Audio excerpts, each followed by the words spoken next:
আর Los Angeles ক্যালিফোর্নিয়ায় যে আগুন জ্বলতেছে, এরকম আগুনে যদি সারা পৃথিবীও জ্বলে যায় তবুও হক হবে।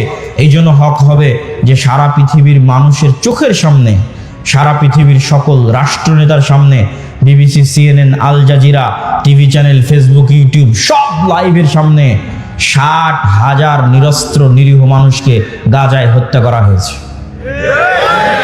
সারা পৃথিবীর সব রাষ্ট্রপ্রধান দেখেছে, সারা পৃথিবীর সব মানুষ দেখেছে।